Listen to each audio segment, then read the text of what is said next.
Hai guys, selamat datang di channel Animanga Studio. Di video sebelumnya, kita diperlihatkan dengan adegan Norn yang berada dalam pelukan Rudeus sambil menangis. Di video kali ini, gua akan menceritakan berbagai cerita menarik mulai dari Norn, suatu kabar dari Sylvie, serta suatu surat darurat yang sampai pada Rudeus. Namun sebelum kita mulai, gua mau ngingetin untuk subscribe dan nyalain loncengnya, supaya kalian tidak ketinggalan video terbaru. Oke, tanpa banyak bacot, langsung saja kita menuju lanjutan ceritanya. Saat ini, Norn telah selesai menangis. Wajahnya tampak segar. Keesokan harinya, Norn menjadi ceria lagi. Saat dia melihat Rudeus di lorong sekolah, setidaknya dia berkata, "Nisan, selamat pagi." Dia tidak banyak bicara, namun juga tidak mendekati Rudeus. Paul dan Aisyah mungkin mengira bahwa Norn tidak pandai mengerjakan berbagai hal. Namun Rudeus tidak berpikir begitu. Paling tidak, Norn bisa melakukan yang tidak pernah bisa Rudeus lakukan pada kehidupan sebelumnya. Rudeus berpikir, andaikan saja pada kehidupan sebelumnya, dia bisa bangkit dari keterpurukan seperti Norn. Mungkin saja, semuanya berubah. Kalau saja Nanahoshi berhasil menemukan jalan pulang, Rudeus ingin menitipkan sepucuk surat untuk kakaknya. "Jika kau pernah mengkhawatirkan adikmu yang tidak berguna ini, maka kuucapkan terima kasih padamu. Aku sungguh ingin meminta maaf." Sebulan telah berlalu, musim pun telah berubah. Ini adalah musim panas kedua Rudeus semenjak datang ke kota ini. Orang-orang sudah mulai mengenakan pakaian yang lebih ringan. Para siswi dan para pelayan, seperti Aisyah, mulai mengenakan pakaian lengan pendek, dan itu semakin menyejukkan pemandangan. Ketika di rumah, Sylvie juga sering menggunakan kaos tanpa lengan yang ia beli tempo hari. Tapi ngomong-ngomong, Rudeus sudah lama tidak melihat Bagi Dadi. Ia penasaran kemana orang itu pergi. Sebulan terakhir ini, berbagai perubahan telah terjadi. Pertama, Norn telah mendapatkan beberapa teman. Bukan hanya teman cowok, dia juga mendapatkan teman cewek dari kelas yang berbeda. Tempo hari, Rudeus tidak sengaja melihatnya sedang jalan dengan beberapa temannya. Norn terlihat berbicara sambil cekikikan bersama mereka. Sementara itu, hubungan antara Norn dan Rudeus mulai berjalan dengan baik. Tempo hari, Norn pernah bertanya pada Rudeus tentang pelajaran. Rudeus sangat antusias menanggapinya. Sepulang sekolah, Rudeus mengajarinya di perpustakaan, dan itu berlangsung sekitar 1 jam. Norn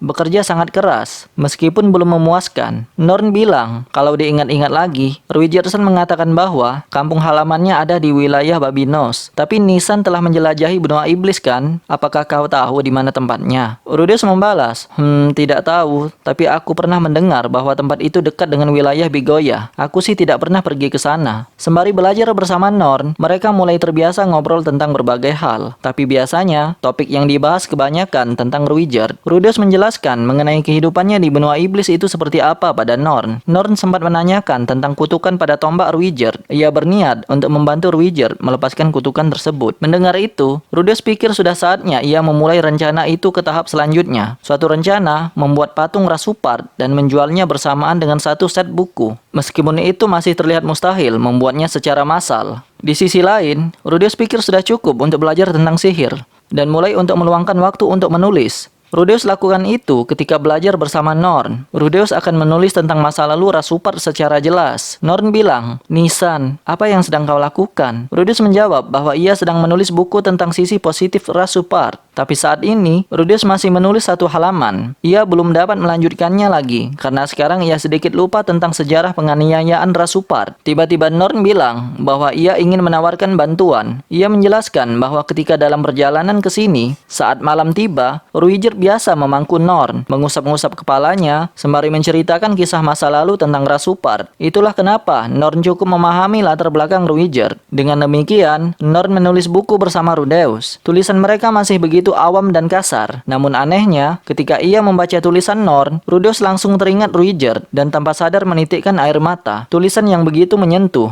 Mungkin saja Norn memiliki bakat sastra. Tampaknya, tulisan Norn menghasilkan suatu karya yang jauh lebih menarik daripada tulisan Rudeus sendiri. Nah, ketika Rudeus mulai dekat dengan Norn, suatu perubahan juga terjadi pada Aisyah. Suatu hari, Rudeus bilang, "Aisyah, kalau ada sesuatu yang ingin kau katakan, maka katakan saja padaku, oke?" Mendengar pertanyaan itu, Aisyah membalas, "Aku boleh mengutarakan apa yang kuinginkan." Aisyah meletakkan jarinya di dagu sambil memiringkan kepalanya dan mendengarkan perkataan Rudeus. Rudeus kembali bilang, "Benar, minta saja apapun yang kau mau. Kau tidak perlu sungkan." Aisyah membalas, "Apapun, kalau begitu aku ingin suatu hal." Aisyah tertawa setengah menggoda. Rudeus penasaran apa yang ia minta. Aisyah melanjutkan, tolong beri aku upah kerja. Mendengar itu, Rudeus merasa agak bingung. Sedikit aneh membayar sejumlah uang pada keluarga sendiri. Rudeus pun akhirnya memberikan Aisyah gaji bulanan. Kemudian, ketika sudah memiliki cukup uang, sepertinya ada barang yang ingin dibeli Aisyah. Suatu hari, Rudeus menemaninya berbelanja. Ada berbagai barang yang ia beli, mulai dari tanaman dalam pot, boneka-boneka, dan juga ia membordir ujung celemeknya. Rudeus pikir Aisyah pasti punya selera bagus dalam fashion. Sementara itu, Nanahoshi terus meneruskan penelitiannya. Terakhir ia sukses memanggil botol plastik dari dunia lain. Nanahoshi bilang bahwa tahap selanjutnya ia ingin memanggil material organik yang ia maksud adalah makanan. Nampaknya, setelah insiden tempo hari, Nanahoshi semakin percaya kepada Rudeus. Dia membicarakan penelitian tahap selanjutnya kepada Rudeus dengan cukup rinci. Ada 5 tahapan yang telah ia rencanakan dalam penelitiannya. Tahap pertama, memanggil material anorganik dari dunia lain. Tahap kedua, memanggil material organik dari dunia lain. Tahap ketiga, memanggil vegetasi atau makhluk hidup seperti hewan kecil. Tahap keempat, memanggil makhluk hidup dari dunia ini dengan syarat tertentu. Dan tahap kelima atau tahap terakhir, yaitu mengirimkan makhluk panggilan tersebut ke kondisi asalnya. Rudeus bertanya, apa yang kau maksud dengan syarat tertentu? Nanahoshi menjelaskan bahwa kelinci percobaannya terus di-upgrade sampai mendekati manusia. Kemudian tujuan akhir dari penelitian ini adalah berteleport kembali ke Jepang. Nampaknya, eksperimen pemanggilan botol plastik kemarin tidak ada cacat pada objeknya. Namun, hasilnya belum tentu sama ketika diterapkan pada makhluk hidup. Misalnya, jika kita ingin memanggil kucing dari dunia lain, maka bisa saja yang muncul macan, cheetah, jaguar, atau mungkin leopard, karena semua termasuk keluarganya kucing. Jadi objek yang dipanggil harus lebih spesifik. Nanahoshi bilang, untuk meneliti syarat-syarat khusus ini, mungkin aku perlu bertemu dengan orang itu lagi. Mendengar itu, Rudeus tidak tahu siapa yang Nanahoshi maksud orang itu. Setidaknya, orang itu pasti lebih mengerti tentang sihir pemanggilan. Nanahoshi meletakkan tangannya di rahang dan berpikir sebentar. Dia mengangguk-angguk sendiri, kemudian berkata, "Ya," lantas menerangkan sesuatu pada Rudeus. Nanahoshi menjelaskan bahwa teknik pemanggilan di dunia ini dibagi menjadi 2 kategori. Pertama, teknik pemanggilan hewan mistis, dan kedua, teknik pemanggilan roh. Tampaknya, teknik pemanggilan hewan mistis berhubungan dengan pemanggilan monster. Memanggil monster dengan kecerdasan tinggi tergantung pada formasi lingkaran sihirnya. Kemudian, mereka akan memberikan syarat tertentu yang harus kau penuhi dengan menjadikannya pelayan atau sukaima. Tapi monster yang kau dapatkan tergantung pada seberapa mahir kau menguasai sihir pemanggilan. Ada berbagai jenis hewan mistis yang bisa dipanggil. Artinya, ada berbagai jenis monster dari dunia lain yang bisa menjadi sukaimamu, bahkan makhluk legendaris. Sedangkan memanggil roh memerlukan teknik yang berbeda. Itu lebih mirip menciptakan daripada memanggil. Bila diibaratkan dari ilmu di dunia sebelumnya, sihir ini mirip seperti bahasa pemrograman. Jika membuat program yang rumit pada suatu roh, maka mereka bisa bergerak layaknya manusia pada umumnya. Dan orang itu adalah seorang programmer yang sangat handal. Di tengah pembicaraan, Nanahoshi memberikan segulung kertas berisikan lingkaran sihir. Nanahoshi bilang, ini adalah lingkaran sihir untuk memanggil roh cahaya. Gulungan itu dapat memanggil roh cahaya yang berterbangan di sisi tuannya sembari memancarkan cahaya terang. Setelah beberapa waktu, mananya akan terkuras kemudian lenyap. Ini adalah hadiah dari Nanahoshi untuk Rudeus. Rudeus pikir ini biasa-biasa saja, tapi gulungan ini termasuk langka karena orang jarang memakai gulungan seperti ini. Berbicara tentang Zanoba, Julie terlihat gembira karena telah menyelesaikan figur naga merah. Julie bilang, "Tuan, Master, terima kasih banyak." Sambil berkata, ia menundukkan kepalanya dengan sopan. Rudeus pikir bahasa manusia Julie juga sudah semakin lancar. Sepertinya, Ginger seringkali memperbaiki cara bicaranya setiap kali melakukan kesalahan. Ginger selalu berjaga di sudut ruangan. Dia membawakan minum untuk Zanoba dan menerima tamu-tamu yang datang. Rudeus bilang, "Aku hanya penasaran, mengapa Ginger-san bersumpah setia pada Zanoba?" Ginger membalas, "Ibu Zanoba-sama secara personal meminta padaku untuk melayani Zanoba-sama. Sejak saat itu, aku bersumpah setia padanya. Aku akan melayani Zanoba-sama dengan segenap raga dan jiwaku." Itu saja, dan itu sudah cukup membuatnya menjaga sumpah setia itu sampai akhir hayat. Sementara itu, beberapa kemajuan juga terlihat pada penelitian Cliff. Sepertinya, dia berhasil menyelesaikan prototipe alat sihir pertama yang bisa menekan efek kutukan. Alat ini bisa melemahkan efek kutukan dalam tubuh Elena Lice. Cuma masalahnya, bentuknya terlihat seperti popok atau mawashi, celana pada pegulat sumo. Meskipun Elena Lice tidak mempermasalahkannya, tapi Cliff merasa itu tampak memalukan. Jadi, Cliff berusaha memperkecil ukuran celana ajaib itu. Selain itu, alat yang dibuat Cliff ini masih boros mana. Ketika Cliff mencobanya, ia hanya bisa menggunakannya selama sejam. Jadi di sini, Rudeus membantu Cliff mengembangkan alat ini dengan mengetesnya berkali-kali, hingga menjadi alat yang semakin praktis untuk digunakan. Hari-hari pun berlalu. Tampak semuanya berjalan normal. Rudeus melakukan kegiatan seperti biasa. Namun ada pada suatu hari tertentu,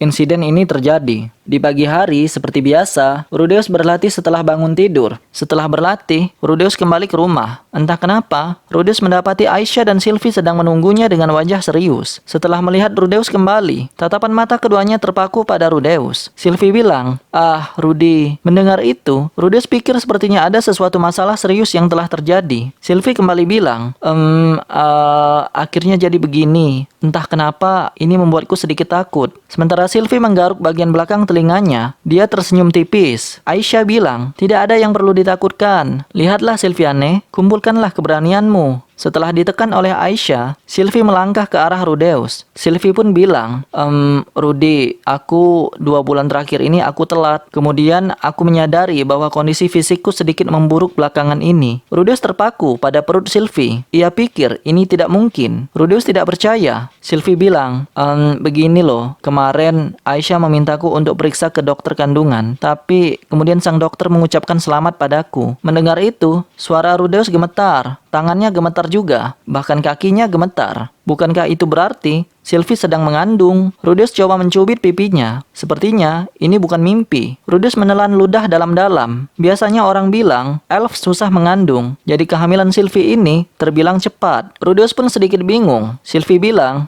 Rudy, bagaimana menurutmu?" Rudeus membalas, "Bolehkah aku menyentuhnya?" Rudeus membelai perut Sylvie yang ramping. Rudeus melanjutkan, "Aku mengerti, jadi di dalam sini ada anakku." Setelah mengutarakan itu, ada sesuatu yang bergejolak. Rudeus ingin berteriak, ia punya anak. Seakan-akan ini tidak nyata. Rudeus bilang, "Sylvie, terima kasih." Rudeus memeluk Sylvie dan Sylvie meletakkan tangannya di punggung Rudeus dan menepuknya. Rudeus terharu, ia berlinang air mata. Aisyah bilang, "Kalau begitu, Oni sama. Setelah ini aku akan pergi menyampaikan kabar gembira ini kepada Aril sama. Kemudian kembali lagi ke rumah. Nyonya, lebih baik Anda mengambil cuti bekerja." Aisyah pun pergi. Sylvie dan Rudeus tetap di rumah. Sore hari, Aisyah kembali bersama Norn. Norn bilang, "Selamat Sylvie-san." Sylvie bilang, "Ya, terima kasih Norn-chan." Setelah menghadap Sylvie, Norn dengan cepat menundukkan kepalanya. Sylvie tertawa kecil, kemudian membelai kepala Norn. Norn terlihat sedikit tersenyum ketika kepalanya dibelai. Itu berarti dia merasa nyaman ketika kepalanya dibelai. Rudeus penasaran apakah dia memang menyukainya. Sementara itu, Aisyah telah memberitahu Aril bahwa Sylvie memerlukan istirahat setidaknya 2 tahun. Untungnya, Elena Lice bersedia menggantikan peran Sylvie untuk menjaga putri Aril. Beberapa hari setelahnya, Aisyah benar-benar menyampaikan kabar gembira ini pada rekan-rekan Rudeus di sekolah. Aisyah bilang bahwa 5 hari lagi, Zanoba akan datang untuk makan malam bersama. Sedangkan 10 hari lagi, giliran Aril yang akan datang.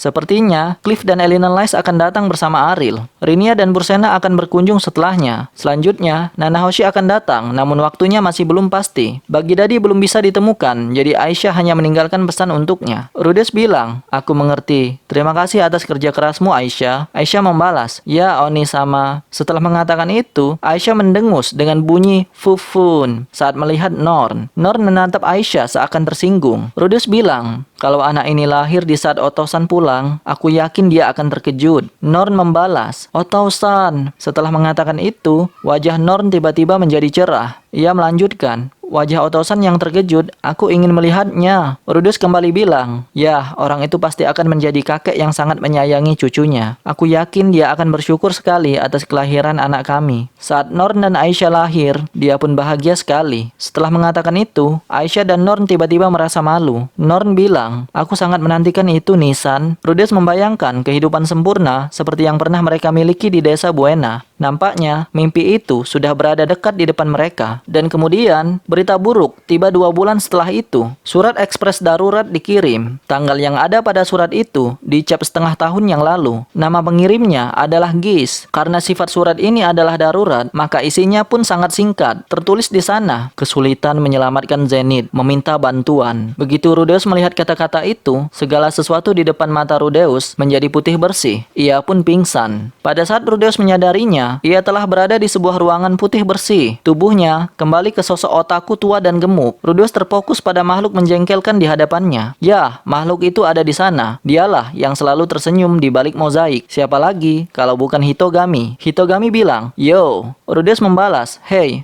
apa-apaan ini?" Hitogami kembali bilang, "Apa maksudmu?" Rudeus bilang, "Surat itu, surat dari Gis. Di sana tertulis kesulitan menyelamatkan Zenith, meminta bantuan. Apa artinya ini?" Rudeus terlihat marah. Ia bilang, Hitogami sendiri yang bilang bahwa jika Rudeus pergi ke benua Begar itu, Rudeus akan menyesalinya. Apa mungkin Hitogami menipunya? Namun Hitogami bilang bahwa ia tidak menipu Rudeus. Saran itu tetap tak berubah. Jika Rudeus pergi ke sana, maka Rudeus akan menyesalinya. Bahkan sampai sekarang. Rudeus berteriak, "Kamu menipuku." Namun Hitogami menjawab bahwa ia tidak menipu Rudeus. Bahkan Hitogami ingin mengatakan hal yang sama sekali lagi. Lebih baik Rudeus tidak pergi ke benua Begar itu. Rudeus akan menyesalinya. Ketika Rudeus meminta alasannya, Hitogami tidak menjawabnya. Hitogami hanya minta Rudeus memikirkannya lagi. Selama Rudeus menghabiskan waktunya 1,5 tahun bersekolah di Akademi Sihir, tidak ada yang salah bukan? Jika Rudeus pergi ke benua Begar itu, Rudeus akan kehilangan suatu kesempatan yang besar. Itulah kenapa Hitogami menyarankan sebaiknya ia tidak pergi ke sana. Hitogami bilang, "Kalau begitu, maukah kau mendengarkan saranku selanjutnya?" Rudeus membalas, "Ya. Sekarang katakan padaku." Hitogami melanjutkan, Rudeus, bersiaplah pada musim kawin ras hewan selanjutnya. Rinia dan Bursena akan datang mendekatimu. Buatlah hubungan dengan salah satu di antaranya. Jika kau melakukan itu, aku yakin hidupmu akan semakin bahagia." Mendengar itu, Rudeus terkejut. Kenapa tiba-tiba Hitogami menyuruhnya selingkuh? Rudeus sudah bersumpah setia pada Sylvie, dan juga hubungannya dengan Rinia dan Bursena bukan seperti itu. Rudeus berkata dengan nada marah, Aku yakin. Bersamaan dengan gema suara itu, kesadaran Rudeus pun kembali. Rudeus terbangun. Sylvie menatap wajahnya dengan prihatin. Kini Rudeus sudah terbaring di tempat tidur. Sylvie bilang, Rudy, apa kau baik-baik saja? Sepertinya kau mengalami mimpi buruk." Rudeus pun teringat bahwa ia kehilangan kesadaran setelah membaca surat itu tentang permohonan bantuan. Pasti telah terjadi sesuatu. Namun, Hitogami sudah memberi saran. Meskipun Rudeus berangkat sekarang, tetap saja semuanya akan berakhir penyesalan. Namun anehnya, pengirim surat ini adalah Gis, bukanlah Paul. Itu hanyalah pemula, si monyet bajingan. Rudeus penasaran, mengapa dia mengirimkan surat seperti ini padanya. Bila diingat-ingat, Paul tidak pernah menyebut nama Gis pada suratnya. Mungkinkah Gis ikutan mencari Zenith atas inisiatifnya sendiri? Rudeus penasaran, apakah yang sebenarnya telah terjadi? Karena posisi saat ini begitu jauh dari mereka, maka Rudeus tidak bisa menduga secara pasti. Di sini, Rudeus masih tertahan oleh Sylvie dan kandungannya. Untuk sampai ke benua Begar itu, tidak peduli seberapa cepat Rudeus menuju ke sana. Setidaknya, perjalanannya menghabiskan waktu setahun. Jika bolak-balik ke sini, total perjalanan menghabiskan waktu 2 tahun. Sylvie kemudian menyela, "Sudah kuduga, ini karena surat itu kan?" Mendengar itu, Rudeus tidak menjawab. Ia begitu bimbang, memutuskan apa yang harus ia lakukan. Sylvie kembali bilang, "Hei Rudy, jangan pernah menjadikanku beban. Tidak masalah jika kau harus pergi sekarang. Kan ada Aisyah-chan di sini bersamaku." Sylvie mengatakan itu sambil menahan rasa sakit. Perutnya kini sudah semakin besar. Menaiki tangga rumah pun semakin sulit. Rudeus bilang, "Aku tidak akan pergi. Aku akan terus bersamamu, Sylvie." 3 hari sudah berlalu. Sylvie, Aisyah, dan Norn semuanya terlihat gelisah. Rudeus sudah menyatakan bahwa ia tidak akan pergi ke benua Begar itu. Tapi sejujurnya, Rudeus masih ragu. Di sisi lain, Elena Lys tidak mempermasalahkan keputusan Rudeus. Tapi Elena Lys akan berencana pergi. Elena Lys bilang, "Akulah yang memintamu untuk berdiam di sini. Di sini, kau juga punya tanggung jawab besar sebagai ayah yang melindungi keturunanku. Jadi biarkan aku membalas budi baikmu. Serahkan saja ini padaku, dan tunggulah kami pulang dengan tenang. Sebagai gantinya, di saat kami pulang nanti, tunjukkanlah padaku seorang bayi yang bersemangat. Itulah kata-kata terakhirnya yang menutup perbincangan mereka. Sementara itu, Rudeus juga membicarakan ini dengan Zanoba. Mendengar kabar itu, Zanoba yakin jika Rudeus dapat dengan mudah menyelesaikan urusan ini dan kembali ke Ranoa. Ketika Rudeus bertanya sekali lagi, "Zanoba, aku hanya ingin bertanya padamu sekali lagi. Haruskah aku pergi?" Zanoba membalas, "Hanya Shisho sendirilah yang bisa menentukan jawabannya." Rudeus bilang, "Aku mengerti. Terima kasih Zanoba." Setelah cukup lama berpikir, Rudeus masih bingung apa yang harus ia lakukan. Ia rasa bahwa apa yang dikatakan Zanoba benar. Tapi di sisi lain, Rudeus memikirkan Sylvie dan anak yang dikandungnya. Rudeus sangat mengkhawatirkannya. Pasti Sylvie merasa tidak nyaman bila sang suami tidak berada di dekatnya. Rudeus tidak tahu, tapi mungkin benar kata Hitogami. Tak peduli manapun yang dipilih, sepertinya ujung-ujungnya hanyalah penyesalan. Rudeus masih bingung, namun waktu terus berjalan. Sampai hari keempat, hari-hari di mana Rudeus tidak bisa tidur nyenyak terus berlanjut. Di pagi hari, Rudeus sama sekali tidak semangat melakukan latihan, dan Rudeus melintasi gerbang sekolah dengan pikiran hampa, layaknya zombie. Dengan pikiran hampa, Rudeus melihat matahari terbit di pagi hari. Tiba-tiba, Rudeus mendengar suara dari belakang. Setelah berbalik, pintu gerbang terbuka. Yang berdiri di sana adalah Norn. Di bahunya, dia menenteng tas besar yang pernah Rudeus gunakan selama menjadi petualang. Tas itu terisi penuh, sehingga terkesan dia hendak menempuh perjalanan jauh. Rudeus menatapnya dalam diam. Rudeus bertanya, "Mau kemana, Norn?" Norn tidak membalas. Dan Rudeus bertanya sekali lagi, "Mau kemana, Norn?" Norn menatap Rudeus. Kemudian dia membuka mulutnya setelah memutuskan apa yang harus dia katakan. "Jika Nisan tidak pergi, maka aku saja yang pergi." Rudeus menatapnya dengan serius selama beberapa saat. Pergilah ke benua Begar itu." Seakan-akan itu yang dia sampaikan melalui tatapan matanya. Rudeus bilang, "Norn, kau tidak mungkin melakukan itu." Norn membalas, "Tapi Nisan, Otosan dan Okasan sedang mengalami kesulitan." Norn menatap Rudeus dengan mata penuh air yang menggenang. Ia melanjutkan, "Kenapa? Kenapa Nisan tidak mau menyelamatkan mereka? Padahal Nisan sangat kuat, padahal Nisan mampu menyeberangi benua iblis. Tapi mengapa?" Rudeus tersentak. Ia merenungi apa yang dikatakan Norn. Benar, Rudeus bisa melakukannya. Rudeus mampu pergi ke benua Begar itu dan pulang dengan selamat. Karena alasan itulah, Gis mengirimkan surat itu padanya. Hanya Rudeuslah yang dia maksud. Rudeus bilang, "Norn, aku mengerti." Norn membalas, Nisan, hanya Rudeuslah yang bisa membantu Paul, Zenith, dan yang lainnya. Hanya Rudeus seorang. Rudeus akan pergi ke benua Begar itu dan melanjutkan perjalanan ke kota Dungeon 8. Rudeus kembali bilang, "Aku akan pergi, Norn. Bisakah aku menyerahkan urusan keluargaku padamu?" Wajah Norn tiba-tiba bersinar. Kemudian, dia segera menutup bibirnya rapat-rapat. Dia mengangguk dengan wajah serius. Rudeus menitip pesan kepada Norn agar ia tidak bertengkar dengan Aisyah dan membantu Sylvie. Dengan begitu, Rudeus pun sudah memutuskan ia akan pergi ke benua Begar itu. Kemudian, suatu adegan lain di suatu tempat itu bernama Daratan Suci Pedang. Dari sana, jika kau berjalan ke utara selama sekitar 1 jam, kau akan tiba pada semenanjung tanpa nama. Di sana berdiri seorang gadis yang sedang berlatih mengayunkan pedang. Dia tidak sedang mempraktekkan teknik dewa pedang ataupun teknik-teknik lainnya. Dia hanya berlatih mengayunkan pedang biasa. Nama gadis itu adalah Eris Greyrat. Nah, itulah rangkuman cerita volume 11 part yang keempat. Video berikutnya, gua akan membahas sedikit kehidupan Eris dan perkembangannya dalam berlatih ilmu pedang, dan adegan Rudeus yang bersiap untuk berangkat menuju benua Begar itu. Banyak cerita yang tidak dijelaskan di anime dan manganya loh. Maka dari itu, kalau males baca web novelnya, pantengin terus channel ini dengan subscribe dan hidupkan notifikasinya. Oh ya, gua mau ngucapin terima kasih bagi kalian yang telah rela berdonasi. Dukungan kalian sangat berarti dalam perkembangan channel ini. Oke, sekian dari saya. Terima kasih guys.